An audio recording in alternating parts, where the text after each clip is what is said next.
Welcome, everyone. We are doing another episode of Indie Reads Aloud Radio. This is episode number 3, and we're going to be hearing a reading from J.Q. Rose. She comes all the way to us from Florida right now. She's in the warm weather. I'm so jealous. I wish I could be with you in the warm weather. Welcome, welcome. Thank you. Thank you. It's so good to be here and have a chance to share this quirky story with all your listeners. I'm looking forward to it. Just to let everybody know before we begin, we do have a listener advisory for this episode, so be sure to read the show notes before you listen any further. Whether the story is fiction or nonfiction, J.Q. Rose is focused on story. She offers readers chills, giggles, and quirky characters woven within the pages of her mystery novels. Using her storytelling skills, she provides entertainment and information with articles featured in books, magazines, newspapers, and online magazines. Blogging, photography, pets and jokers, board games, and travel are the things that keep her out of trouble. She and her husband spend winters in Florida and summers up north with their 2 daughters, 2 sons in laws, 4 grandsons, 1 granddaughter, 2 grand dogs, 4 grand cats, and 1 great grand bearded dragon. Okay, that's a story in and of itself. Welcome, Jake, here to the show. I'm really pleased to have you today. Thank you. And I hate to burst your bubble, but it's cold and rainy here today. Yeah, it's probably not as cold in Florida as it is in Michigan. I'm sure it isn't. I never get any sympathy. I'm still jealous. Yeah, no sympathy whatsoever. No. So what is the book that you're going to be reading for us today? The book's name is Terror on Sunshine Boulevard. Okay, and can you tell us your favorite part when you sat down to write this story? What's the favorite part for you? Maybe a favorite passage or a favorite character in this book? Well, of course, I love all my characters, and they're a little odd, but I think Mr. Tweeble is probably my favorite guy. So he's an old fella, and I'm reading about him today in the story. He's one of the characters in the story. Tweeble's a great name. Isn't it? That's an awesome name. I think maybe I'm in love with the name more than the character. I don't know. Okay, I could see that. Yeah. So I'm going to read this back matter synopsis of your book before you read, just to give listeners an understanding of the overall story arc. Rescuing a naked woman lying in a geranium bed or investigating mysterious murders are not the usual calls for first responder Jim Hart. He expects slip and fall accidents or low blood pressure emergencies in his retirement community of Citrus Ridge Senior Community and Golf Resort. The ghastly crime scenes turn the wintertime fun into a terrifying season of death and mystery when the authorities cannot track down the predator responsible. Jim and his wife Gloria could escape the horror and grief by returning to their northern home, but concern for their friends and residents keep them in Florida. With the entire community in a dither over the deaths, the Harts participate in the normal winter activities of golfing, dancing, and pool parties with their friends to distract them from the sadness and loss. Can Jim and Gloria work with the authorities to discover who or what is killing the seniors on Sunshine Boulevard and stop the increasing body count? This sounds like a great mystery. I'm looking forward to hearing this. Okay, JQ, when you're ready, go ahead and read. And I understand that you're reading chapter 1 and a little bit more for us today, correct? I kind of thought it would be good to start at the very beginning. Beginning is an awfully wonderful place to start with anything. Yes. Please, when you are ready, the microphone is yours, and read away. Well, thank you, Diana. Gloria Hart burst through the double glass doors of the large multipurpose room of their Parks Community Center. She was delighted to see all the ladies still standing in groups around the large room instead of poised to begin the exercise class. She was running late, Although a resident of Citrus Ridge Senior Community for more than 3 years, she'd driven along Sunshine Boulevard, the main artery around the park, and missed the turnoff to the community center. Gloria reshouldered her heavy bag, holding her water bottle and barbells, and moved her rolled exercise mat under her arm to keep it from crushing against her chest. She dropped her bag on the floor and laid out the mat in the spot she always claimed at every class meeting. Like pew seats in a Sunday morning church service, each person staked out their favorite place to exercise and kept it. She hustled over to join the big circle of friends in their usual space in the room. The ladies shifted a bit to make space for Gloria in the circle. She breathed a sigh of relief knowing she wasn't late again. Being late was a sign of disrespect, and Gloria respected every gal in this room for exercising their bodies and joining in the group. Perhaps they didn't do all the moves like their limber instructor Bridget, but at least they tried. Gloria noted several circles of women around the room, a flashback to 8th grade when her clique of classmates stood in the hall before class. Memories danced through her mind of best friends, gossip, and popularity contests. Odd how things were still the same nearly 50 years later. Good morning, everyone. She smiled widely as she greeted her friends. But instead of the usual happy chorus of good morning, Gloria, her friends in the circle weakly smiled with the acknowledgement of her presence. Silence fell over the group. Everyone's eyes lasered in on her. Gloria felt uncomfortable. What were they waiting for? Finally, her friend Pamela asked, well, are you going to tell us about George McDonald? Her voice a higher pitch. Did Jim hear anything yet? Pamela's voice ratcheted even higher. Gloria turned to face Pamela. No, I haven't heard anything. Why? Is he sick? No, he's dead. Rosemary, Pamela's best friend, waited a beat for Gloria to absorb the news. Jim's one of the first responders for the park. Wasn't he called to the scene yesterday? No, we were gone all day. The unexpected news slammed her like a wild pickleball, nearly knocking her off her feet and stinging her heart. George was younger than she was, for Pete's sake. He couldn't be dead. That was incomprehensible. She and her husband had just visited him last week. He was a healthy man for his age. Tears stung her eyes when she remembered how excited he was about a fishing trip he'd planned. Pamela gave her an understanding smile, flashing her perfect teeth, all her own, and touched Gloria's back. Gloria studied each woman's face, hoping one of them would explain further while her mind tried to process the news. Many of the residents in the senior community mistakenly assumed Jim attended every call because he was the volunteer co-captain of the first responders unit. But Jim wasn't on call yesterday. She hadn't heard the latest happenings in the park because they'd shopped most of the day at the flea market and relished a delicious fish dinner at their favorite restaurant, where they were in time for the early bird specials. A flash of guilt surged through her mind. Should she and Jim have checked on George? Maybe they could have saved him if they'd stopped by his house before they'd left for the day. I can hardly believe George is dead. I had no idea he had heart problems. He seemed to be the picture of health, Gloria said. Oh, no, nobody knows yet if it was his heart or what killed him, Bonnie, another woman in the group, announced. Gloria was puzzled as she saw the looks of horror exchanged by her friends. What happened? Her eyes widened with concern, and then realized she'd been drawn into the gossip like everyone else. Bonnie puffed up her chest and pulled her elbows back as she leaned forward to deliver the big news. His neighbor, Lottie Carpenter, found him.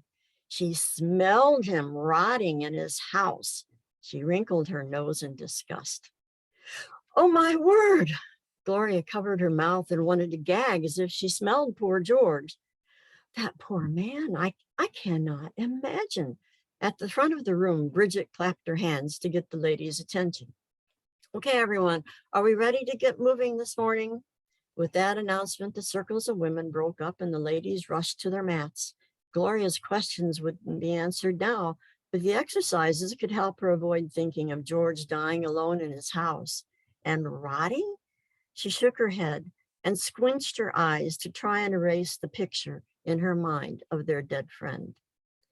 Gloria was disappointed in herself being drawn into the gossip. The twice-a-week gatherings to catch up with friends at the class were highlights in Gloria's week, but she hated the spreading of gossip by several individuals. Gloria grabbed the barbells out of her bag and placed them by her mat. With a quick prayer that the instructor would not use them today, she began stretching and moving and joining the 32 women marching in place as the instructor led them in the arm circles. The women were all senior citizens, but each one had her own way of expressing herself with her exercise outfits. Some wore t-shirts and old shorts, others in yoga pants and classy shirts which absorbed the moisture, while others looked like advertisements for the company who sold the high-style wear. Gloria glanced at Pamela standing next to her. Pamela had removed her jacket, revealing a slim, tan figure. As usual, she'd applied her makeup to her beautiful face, and she glowed. Today, she wore a matching pink tank top, which outlined her perky bosom, tight pink shorts, and coordinating tennis shoes and socks. Gloria felt a little dumpy next to her in her free navy blue t-shirt she'd received from the lumber company, and her capris with the stretched waistband, but she was comfortable and easily moved unencumbered by those tight yoga pants worn by so many of the ladies. At her age, Gloria thought she was done with role models, but she admired Pamela as if she were the head of her junior high school clique.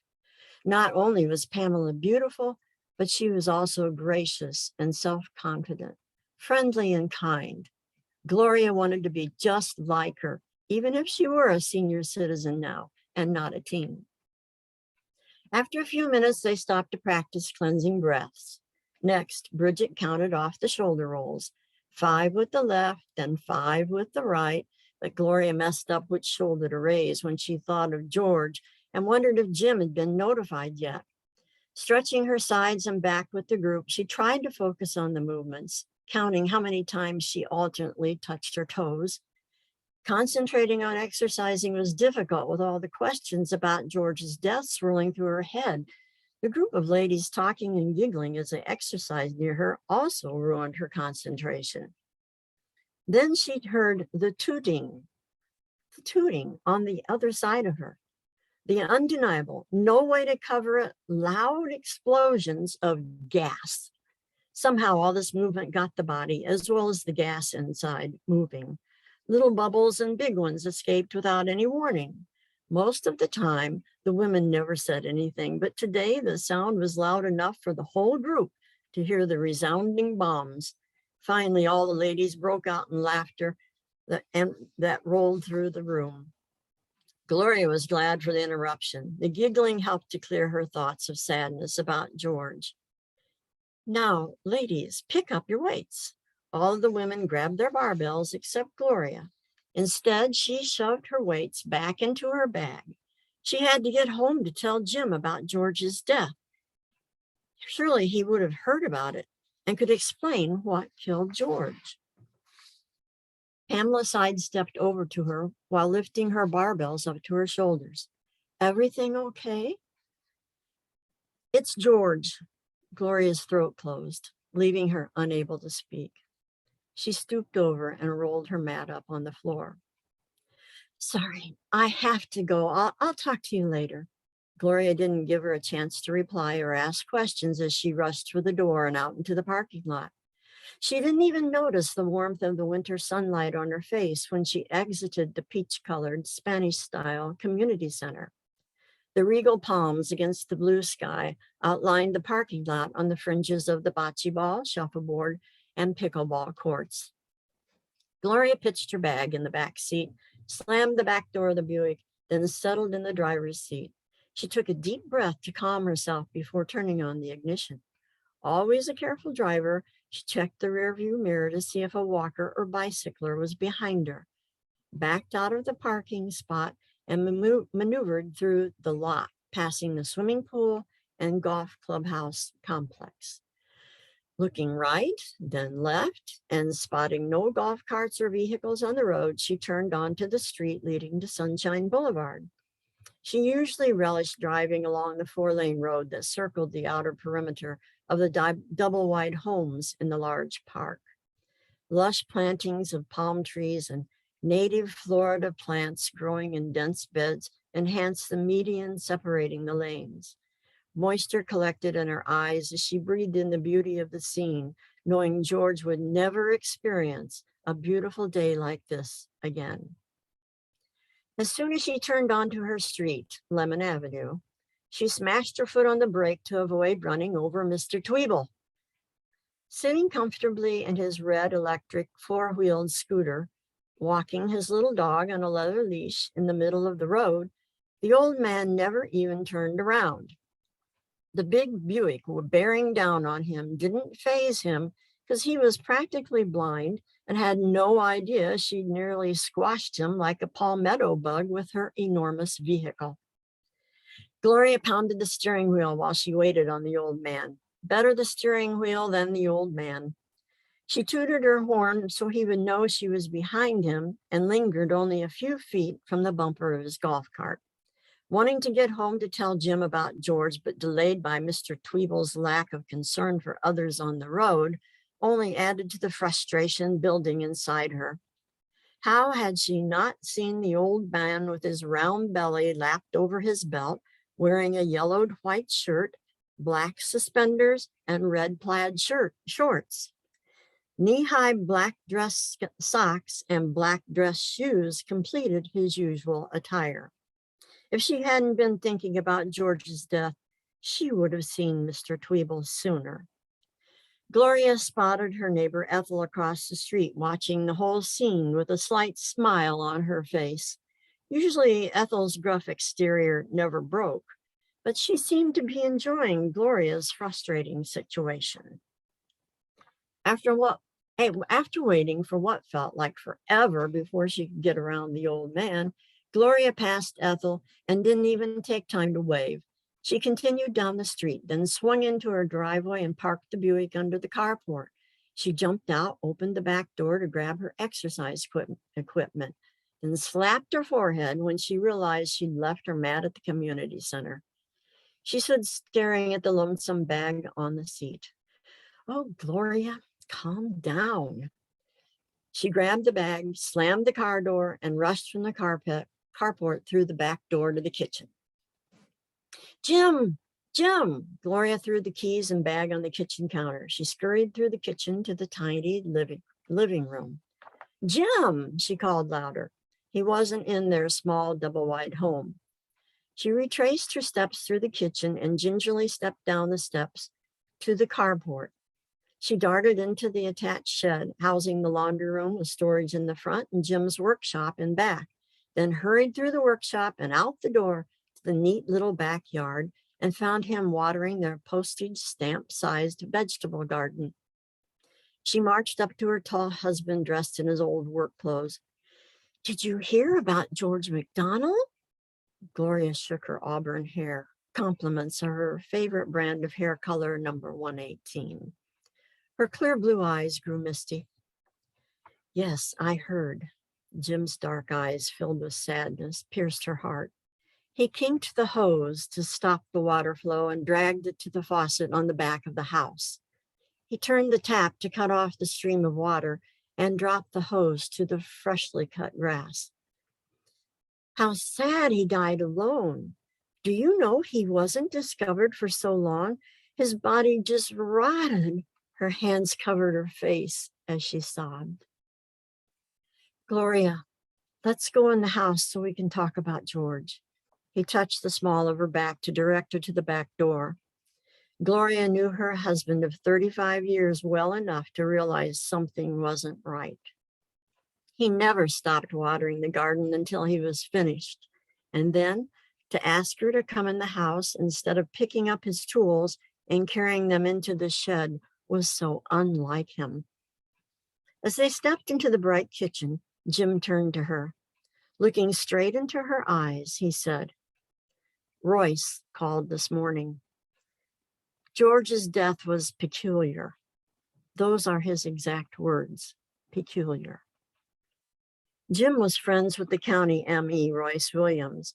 They met while working together on death calls in the community when the first responders were called to the scene.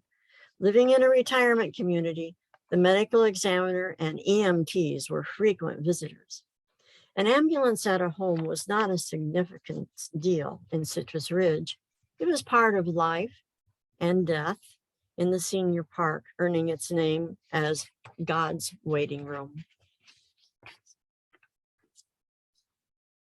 Royce told us George's body didn't rot. It couldn't have decomposed that quickly because Miss Lottie checked on him every day when she brought him the mail in the afternoon. She delivered it the day before he died, and she told Royce he was alert and talked about the weather. When Lottie found George, she left his house to avoid staring at the sight of the gruesome body and breathing in the putrid odor in the house. She went home and called 911 at 1 o'clock yesterday, but she was so emotional she was unable to speak. They traced the call to her house. When the police arrived, she was so distressed, she just pointed to George's house.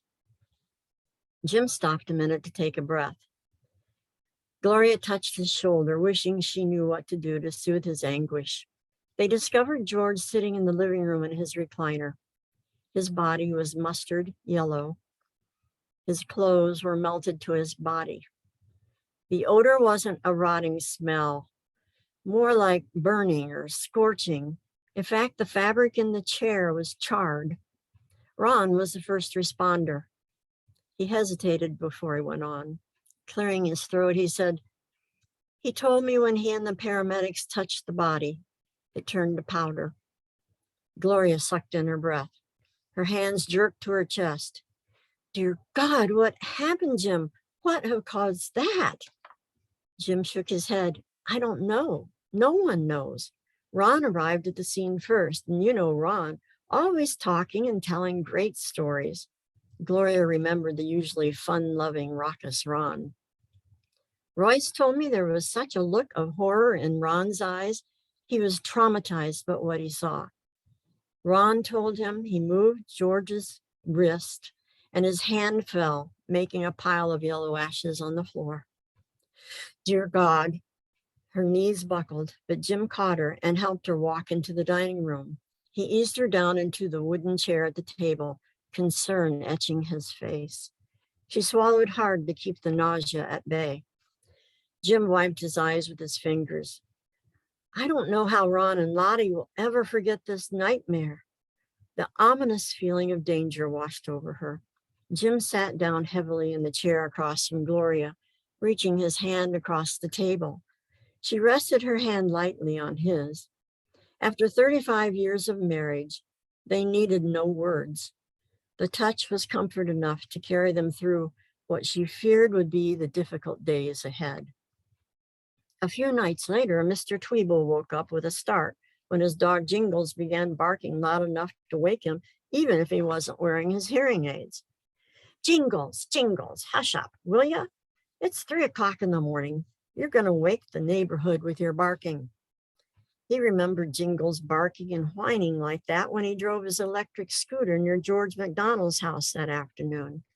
He had finally picked up the feisty terrier and put him on his lap to join the other curiosity seekers near the house. The dog jumped off and raced the other way until he was brought up short on his leash and howled until his master turned the cart around and left the area. Jingles' pitiful yowling broke into Mr. Tweeble's memory. Fearing his dog was sick, Mr. Tweeble rolled himself out of bed, fumbled putting on his glasses, and shuffled in the kitchen. Using the night light in the hood vent over the old stove to see the dog, he discovered the animal scampering back and forth near the back door. "Jingles, come here, boy. Are you sick?" Mr. Tweeble picked him up and gently held the dog close to his chest. He switched on the ceiling light and studied the precious face he dearly loved. He checked Jingle's brown ears and his brown and white furry body for any injuries, and then cradled him to his rotund belly. It's all right, little guy. Come on to bed with me. You must want to go out and chase a rabbit, huh? As he slowly shuffled his way back to his bedroom, the dog, he wondered what was wrong.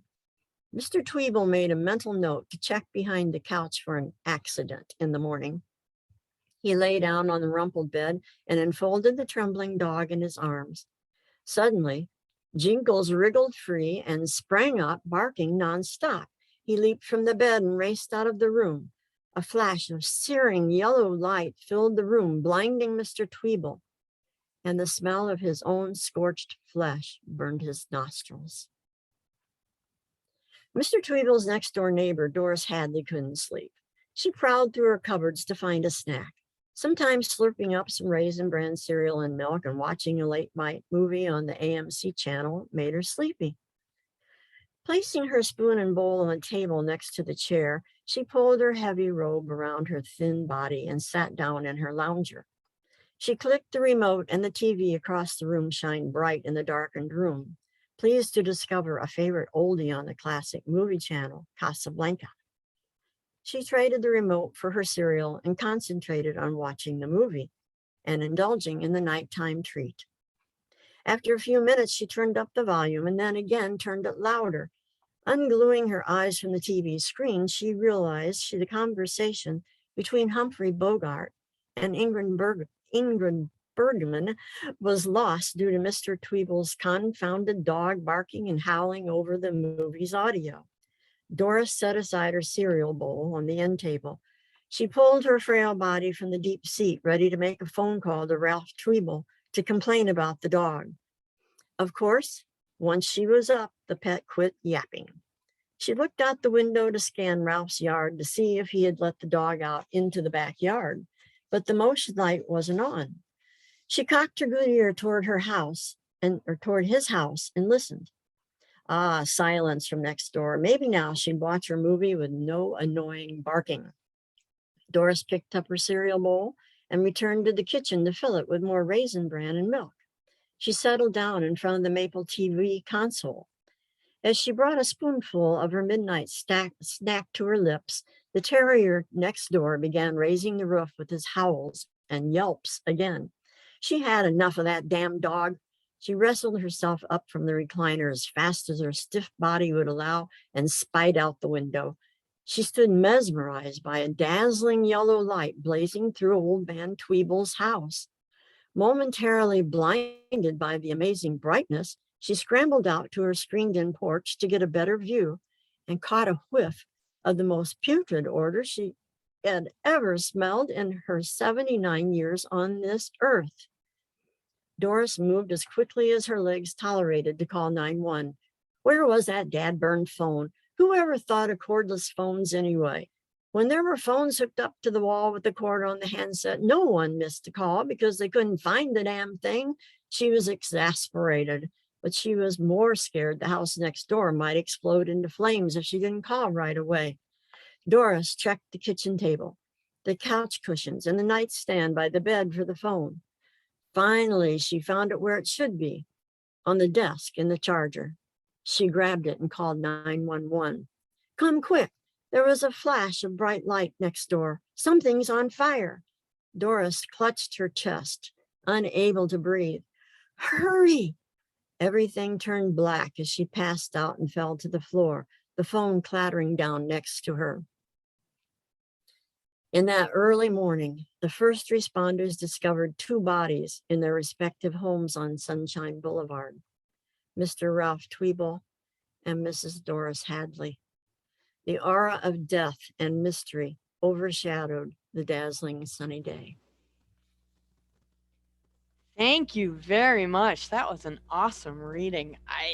I'm looking forward to reading this book. This is so great. I love story time. Thank you so much. Oh, you're so welcome. Is this the first in a series? No, it's not. This is a standalone novel then. Okay. Yes, I only write standalone novels for some reason. No, that's fantastic. That means I can't read them out of order. There you go. That's excellent. That's great. Thank you again, JQ Rose, for reading for us today. For those of you listening, you can find in our show notes all the information about the book Terror on Sunshine Boulevard. You can find a link there also to JQ Rose's website and her Amazon page. All that fun stuff is going to be in the show notes. So, again, thank you, JQ, for joining us. I hope that you'll come back and read again for us another time. It was great. Thank you so much for hosting me. Have a great day.